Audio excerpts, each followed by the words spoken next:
qui est volontaire pour participer à cette coalition? On compte, Christophe, une trentaine de pays dans cette coalition des volontaires. En tête, vous le savez, le Royaume-Uni et la France à la manœuvre pour mobiliser l'Europe sur le front du soutien à l'Ukraine. Derrière eux, on devrait retrouver les pays présents à la réunion des chefs d'état-major organisée la semaine dernière à Paris. À savoir ceux de l'Union européenne, moins la Hongrie, auquel il faut ajouter la Turquie, le Canada et l'Australie.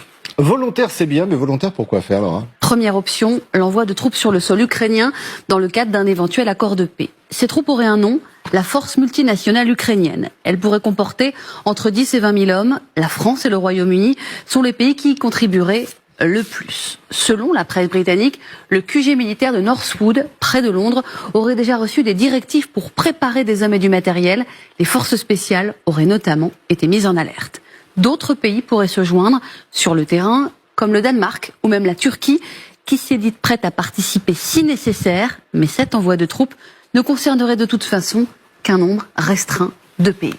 Alors, volontaire, bien évidemment, peut-être pour mettre des troupes au sol, mais volontaire également pour faire autre chose. Les Britanniques, par exemple, seraient aussi volontaires pour aider l'Ukraine à assurer sa défense aérienne et maritime.